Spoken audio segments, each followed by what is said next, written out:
Alright, welcome back to the archives and to the Sorcerer's Children. We have made it to chapter 3 of the story. Let's do a real quick recap before we jump in. We have got our main character, Amy South, who is just the best thing to ever walk the earth, essentially. At least in my mind, she was. She is the child of 2 sorcerers. Obviously, she's the child of 2 sorcerers because the book is called The Sorcerer's Children. The book is about a bunch of children of all of these sorcerers who are all living together at a village. It is not a camp because it is not Percy Jackson, and you heard it here first. Amy has just been brought to this camp after having spent the first, she was kidnapped at 4 years old by these magical creatures called the Shivers that are technically supposed to be these small colored puffballs. And by puffball, I mean like a ball of fluff. These are based on a recurring nightmare I had as a child because, yes, I did have a nightmare about tiny little balls of fluff that wandered into my bedroom and tickled me. This terrified me. I was not okay with this. So these became the main enemies in the story. Now, they can shapeshift in the story because I did recognize at 14 years old that tiny colored puffballs aren't really the scariest enemy that I could have come up with. So they can shapeshift into anything, including jelly beans, which is an example that I did use. Amy was kidnapped by these Shivers and taken away from her older sister Emma when she was 4 years old. Amy then spent 8 years living in a prison. She didn't know why, because she didn't know who she was. But Emma has finally come to rescue her. She has been busted out, and she has been given her...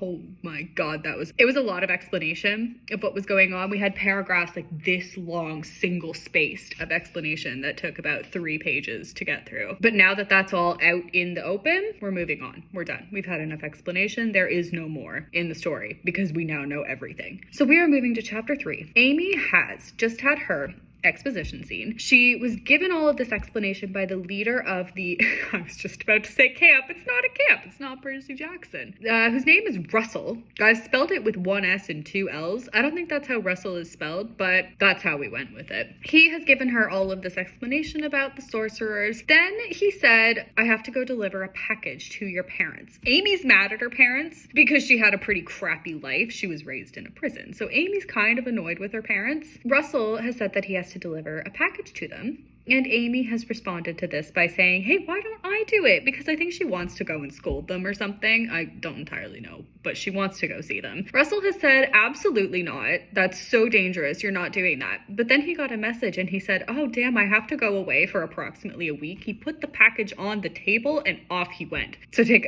a guess as to what Amy has done. She has taken this package. She's not going to leave on her quest quite yet because we do need to explore the village just a little bit. And actually, chapter 3 is called Magic Village. Because it's not a camp. It's not Percy Jackson. What did you think? Amy has just stolen this package, but we're gonna put that on the back burner for a chapter or so that Amy can have a chance to get to know her new home. Amy leaves the building where she just received her several pages of exposition. She has walked back into the village and she's finding that it's not quite as beautiful as it was before because now she has this weight of the package because she knows she's about to run away and do something she really shouldn't. But she's gonna do it anyway because we really don't care about what we should or shouldn't do. She's the main character of a fantasy novel. Obviously she's rebellious. I guess she's worried about the thought of what she's going to do when she got the willpower to do it.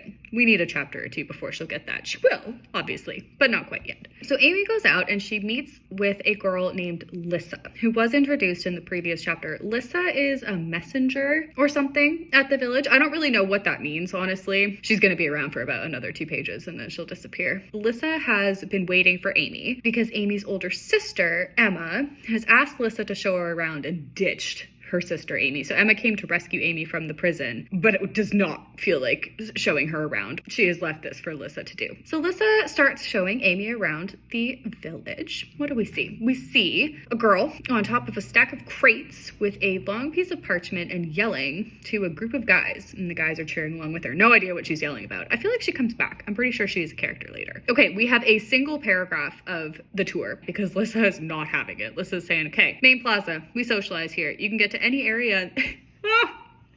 I have used the word camp. You can get to any area in the camp from here. Kate, come on. Down that path is the training realm. Different training buildings. You can take training whenever you want. Then there's the mission square. You can go and do missions and raids to prepare yourself for the outside world. Then there's the cleansing room. And that's it. Oh, lodges are that way. Sign into any free one. Then go to the supply room. Get a manual and a supply bag. See you later, says Lissa. She leaves and Amy says, sure, thanks for the orientation. To the dust. Amy leaves and goes to find the cabins. She finds where all of these campers live. Sorry, sorcerers. She goes to these different cabins. So the whole thing about the cabins is that you basically they have sheets of paper on the outside with the names of whoever is in the cabin. You just find one that has a free space and you can sign yourself in. Amy does so, and she signs into a cabin with 3 other girls named Julia, Jade, and Tatiana. So Amy goes in and finds herself a bed, and all of a sudden in comes one of her new cabin mates. Oh, bright red hair to her waist, not caramel colored. Hey, look at that. Green eyes, pair of jeans, yellow t-shirt. Asks Amy who she is. Amy says, sorry, I'm Amy. Just signed into your cabin. And the girl does not care. She says, okay, cool. And this is Jade. Amy immediately asks if the other 2 girls in the cabin are nice. That is the first thing she said. She does not care about Jade. So Jade says that Julia is really cute. She's 8. She's way more mature than the rest of us though, except when it comes to dolls. That line is in there for a very specific reason, because I'm pretty sure later on there's a scene where Julia is being very, very emotional about her dolls. And I realized that wasn't necessarily Julia being mature.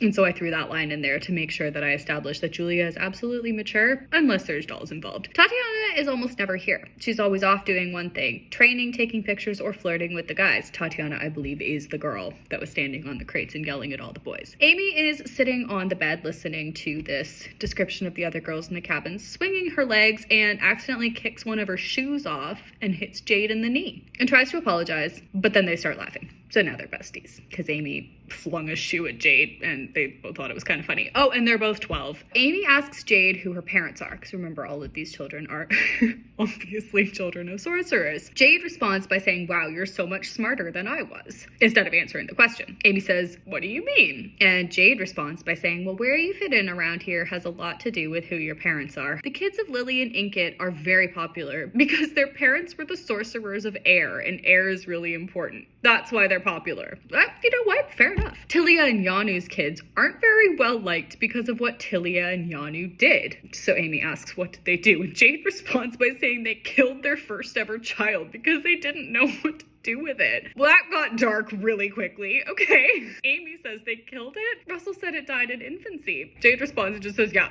they killed it. They had no clue how to raise a kid, so they got rid of it. Wow, okay. That went from 0 to 100. Amy's amazed at how calm Jade is because there are no exclamation marks in this sentence. Those are all periods. Yep, they killed it. Period. Jade does not care. She wasn't flustered about the whole mom and dad killing their kid thing, or the fact that Amy had moved in with them randomly. Those are 2 very different examples. Doesn't care about the sorcerers killing their child, and also doesn't care that Amy just showed up out of nowhere. Wow. Jade is unflappable, I guess. That's terrible. So who are your parents? Amy asks. Amy has also moved on. So Jade's parents are Daryanda and Moki. They're not really hated or liked. They're kind of what you call average, says Jade. Oh, and Amy is once again amazed by the girls' openness and kindness because Jade has just answered her question after being asked twice. So Amy is amazed by this. That's cool, she says. Jade asks Amy who her parents are, and Amy's not surprised. She responds by saying Sage and Bruno, and Jade looks like she's been slapped. No way. Sage and Bruno had another? I thought Emma was their only kid. Oh my god, you're so special. Okay, so Jade's a fangirl now, I guess, Amy says. Oh, I'm sorry, got training in 10 minutes, gotta go, see you later. And off Jade goes. So Amy unpacks, and then she leaves again and goes back into the sunshine, goes to find the supply store,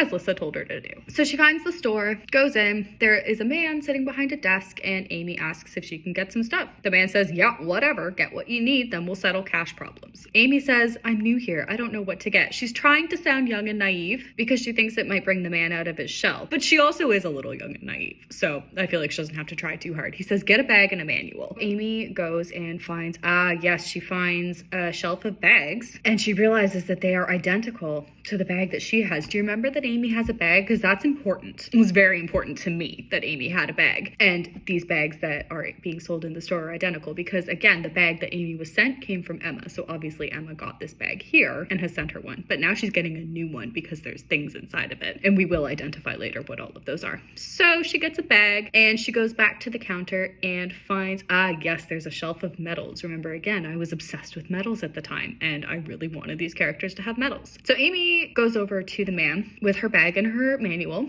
and asks him what the medals are. And the man responds saying they symbolize who your parents are. And Amy asks if she can have one. And the man says, well, sure, if you know who your parents are and what their symbol is. So Amy goes and gets one that is the same as the one that Emma wore and gives it to the man, and man freezes. Says, oh my God, you're a child of Sage and Bruno? And Amy says, yeah, ...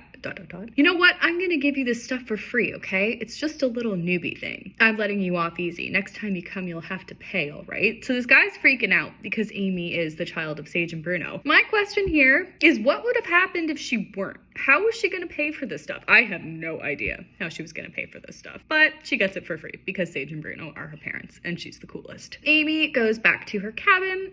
Yes, and now we learn about the contents of the bag. So what's in the bag? We've got a pair of magic gloves. It does not, we never explain why these gloves are magic, but they're magic. A spell book, a sorcerer language textbook, a bottle of healing cream, 2 pieces of parchment, a quill, a communicator, and an identity card. That's what's in Amy's bag. She also reads the manual, but it didn't say anything that Russell hadn't. Well, good, because Russell said a lot. Russell said like 4 pages worth of details. Just a guide to the sorcerers and the camp, once again. I kept forgetting. Amy looks at everything in the bag. She wants to indulge and wear the magic gloves, write love letters with the quill and parchment to who? Learn how to speak the language or chant a couple spells, but she knew she had to wait until she had her lessons and knew how to use each item properly. I feel like, sure, magic gloves and spell books and all that stuff, sure, but you could probably figure out how to handle a quill, could you not? The door opens and in comes 3 girls, the leader of which is the girl that Amy saw in the square, yelling at all the guys earlier. Okay, what'd she look like? Long black hair, green eyes again. Everybody has green eyes in this book. Most of my characters had green eyes. Wide and tall. Teeth were white, wearing a pair of jeans and a t-shirt with a tank top over top of it, but no colors, and a belt. Oh, and the other girls, they also had green eyes. One has brown hair, the other is blonde, and they're both wearing tunics and jeans, because I was starting to run out of outfits at this point. Black-haired girl asks Amy who she is, and Amy says she signed into her cabin. This is Tatiana. Tatiana responds by saying, well, no time to lose. If you're going to be in my bunk, you're going to have to learn my rules. All right, here are Tatiana's rules. Ready? Rule 1, never touch my stuff. That's reasonable. Rule 2, never mess with my photography. Fair enough. Rule 3, shut up when I'm working, all right? Rule 4, never call me Tat. And Rule 5, never, ever, ever play classical music. That is important to Tatiana. No classical music in the cabin. Get out if you want to listen to it. Amy nodded like she understood. I feel like it's not that hard to understand. Good. Well, welcome. I hope you like it here. Oh, but her voice is dripping with sarcasm. Amy doesn't think she likes Tatiana very much. Tatiana leaves, and Amy sits on the bed feeling lonelier than she had before she came. Lonelier, but I forgot the E. Was this what all people were like? Rude and brisk? First of all, no, because Jade wasn't. And then she says, if so, Amy wanted to go back to Roxwell. Really? Really? You want to go back to prison because a girl has just told you to please not call her Tat? Seems a little dramatic, but okay. Hey, stranger. Jade comes back. Amy asks Jade, how's life? Jade says, life's great. You want to come to the raid center with me? She just signed up for a raid. Amy says, I don't know how to work magic. Oh, right, sorry, says Jade. Oh, she snaps her fingers and changes her clothing. What's she wearing now? Armor. That's it. She looked like she'd stepped out of a medieval picture book, because I've forgotten another E. Off she goes. Have fun, exploring, whatever you're doing. Amy just hangs out, reads the manual, just has a moment to sit and think about how magic is real. Then she leaves again, starts to, I've remembered to call it a village this time. Goes for another walk, accidentally walks into a person, and it just so happens to be Emma. Emma says, hey, watch it. Amy says, Emma. And Emma says, oh, Amy. They just start talking. Oh, and Amy's happy, almost like she was home. So we've gone from, wow, I've met Jade, she's so amazing, I'm so happy, to, oh my God, Tatiana is awful, I want to go back to Roxwell, to now, home is a place she'd never been before. Aww. So an hour later, Amy's back in her lodge waiting for the dinner bell. They are all hanging out. I guess Julia is back now. Tatiana is upset. I guess they're getting ready for dinner and she's trying to work. And remember, rule number 3 was shut up when she's working. So she says, can you girls please shut up? Julia and Jade are braiding each other's hair. Amy had never seen Julia before. No. You wouldn't have. You've just arrived. She's cute. Long red hair and green eyes. What's with all the green eyes? She's Jade's sister. Okay. Oh, Amy's jealous because she had never had what Julia and Jade had with Emma. You met Emma like 12 hours ago. She probably never would. Okay, jumping to conclusions, Amy. Calm down. Okay, they're braiding each other's hair. Julia's really fast, and Jade was almost as fast, but is complaining that her hands are cold and that they couldn't move quickly when they were numb. Just so you know. They were washed up for dinner, and we have described Julia's outfit in a strange way. Julia is wearing a short yellow dress that flowed freely around her skinny thighs, tight up top, showing off her surprisingly large breasts. Oh yes, right, this is the paragraph where Amy complains about her boobs for a while. Apparently Amy's flat-chested. Julia's 8, but she's got big boobs, apparently. Julia is beautiful, Amy decided. Oh no. Hang on.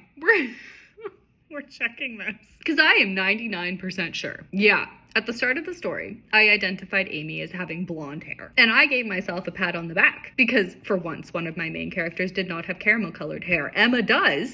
Guess who does now, too? It's changed. So, Amy now identifies herself as having caramel-colored hair. She's feeling quite insecure about herself at this point, and she's saying that Julia is beautiful. Quite unlike herself. Dirty caramel-colored hair, green eyes! Why do they all have green eyes and caramel-colored hair? Oh, and she's too skinny to be pretty. What some people might call scrawny. Amy wished she could put some meat on her bones, but obviously that wasn't about to happen anytime soon. Amy is jumping to conclusions. She's been there for less than a day. She's like, well, never gonna be close with Emma, never gonna gain any weight. Amy, give it a little time. Oh, and now this is a full paragraph about how she's flat-chested, and the other 3 are not. Projecting much, 14-year-old Kate? Julia asks Amy if she wants to come and get her hair done. Her caramel-colored hair that just changed colors magically. Suddenly, the temptation to look good for once in her life overwhelmed her. Amy goes to sit with Julia, and the 8-year-old begins to braid. Jade wants to help, and they braid Amy's hair, and then put a flower behind her ear. Amy says, thanks, guys. Oh, but then they keep going. They put makeup on her. They inspected her clothes, and they snapped it because they can snap their fingers and change their clothes. I think that's a power they got from their parents, so they snap their fingers, and oh, but they don't change the outfit, because I was still really pleased with the outfit that I had her in from earlier, so they just make them clean. Bring Amy to a mirror to see the final product, and Amy says, you guys, I'm actually pretty. Oh, now she feels confident. So the girls all hold hands and dance in a circle. Then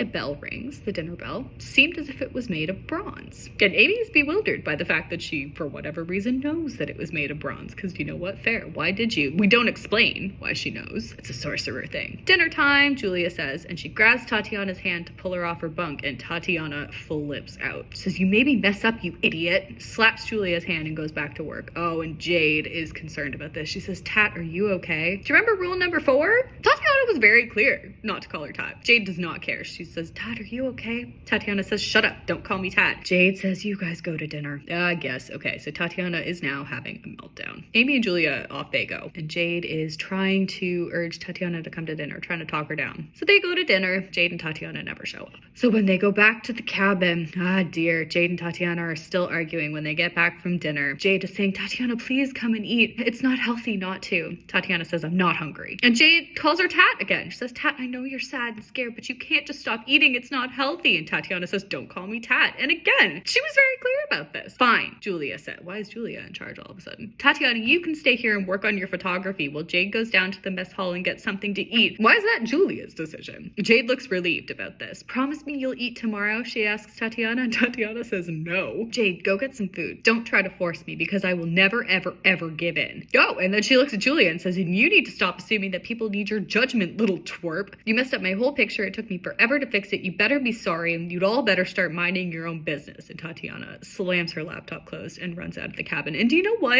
I don't entirely blame her. They were being a lot. What's wrong with her? Amy asks, and Julia says she goes into rages. She'll forget all about it tomorrow. Jade says, let's go for a walk. Amy says, we're not allowed to leave our cabins. I guess they're not allowed to leave their cabins. And Jade says, chill. I need some food. Because yeah, Jade hasn't had dinner. So Amy once again, oh God. Amy once again asks Jade what's wrong with Tatiana. Jade responds by saying she's a child child of Tilia and Yanu. Remember, they're the ones that everybody hates. Oh, she's heavily depressed, as many of them are, because they, oh my god, they all hate their parents and want to die and be taken away from them. This just got really dark. Wow. Probably won't ever get better. Some days are worse than others. She'll lash out when she doesn't mean to, or she'll get so depressed that she won't have dinner. That's what you saw, but she's not always like that. I think to the extent that she's in the story, she is always like that, but she's not in the story for much longer. Wow. Tatiana is not okay. 14-year-old Kate, were you okay?